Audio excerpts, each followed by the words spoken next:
अहिले हामीले काशी स्नान गरिसकेर आज हरिबोधनी एकादशीको पावन अवसरमा काशीको स्नान सकेर अब हामी अहिले विश्वनाथ बाबाको धाममा जाँदैछौँ दर्शनको लागि। विश्वनाथ बाबाले सबैको रक्षा गर्नुहोस्। अहिले हामी बर्दिवास मालपोत्रो एकादशी समूहका सम्पूर्ण समूहका साथीहरू भजन गाउँदै गाउँदै वृन्दावन यो हामीले यो अहिले बनारसलाई चाहिँ एकदमै बनारसलाई अर्कै बनाएको छौँ हाम्रो माहौलले।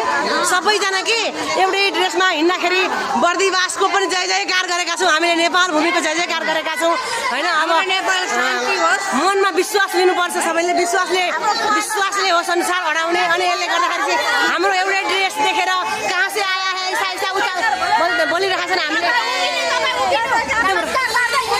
एकदम रमाइलो भइरहेछ कि सबैको माहौल यतातिर ध्यान केन्द्रित भइरहेको छ। एकदम राम्रो लागिरहेको छ सबैजनालाई। हामी अब विश्वनाथ बाबाको दर्शन गर्न जाँदैछौँ। एकदमै यो हरिबोधनीको दिनको दिन एकदमै अवसर परेको छ हामीलाई। यस्तो आनन्द आइरहेछ, रमाइलो भइरहेछ, सबैजना एकदम खुसी हुनुहुन्छ। यस्तो रमाइलो भइरहेछ कि थकित हुँदा आजदेखि पानीले पनि कस्तो साथ दियो होइन, बर्खाले पनि कस्तो साथ दिइरहनु भएको छ हामीलाई। राम्रो भइरहेछ है, राम्रो भइरहेछ, धेरै खुसी लागिरहेछ।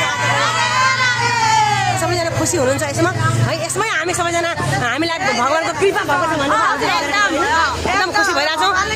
हामी हाम्रो नेपाल देशको जय होस् सधैँभरि, हाम्रो पशुपतिनाथको जय होस्, हाम्रो जानकी भूमिको जय होस्, हामी नेपालीको जय होस्, सुख शान्ति समृद्धिले खाइरहोस्। सबै हाम्रा नेपालका लिडरहरूको मनमा पनि सधैँभरि सुमतिको बुद्धि पलाइदियोस् भगवान्।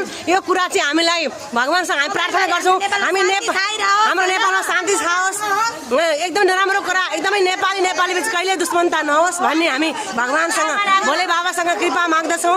हाम्रो नेपालको जय होस्, नेपाल भूमिको जय होस्, मातृभूमिको जय होस् भगवान्। आज बनारस पहिलो सारीले सजिएको छ एकदमै है आकर्षक सबैले हेर्ने मान्छे चल्दिएको छ है। हेर्ने मान्छे टुरिस्ट धरि हाम्रो फोटो खिचेर ल हेर पुरै के कहाँबाट आएको भएर पुरै सबैलाई क्युरियोसिटी बढ के कहाँ उत्सुकता बढेको छ, कताबाट आएको के गरेको यस्तो खालको एकदमै यहाँको लोकलले पनि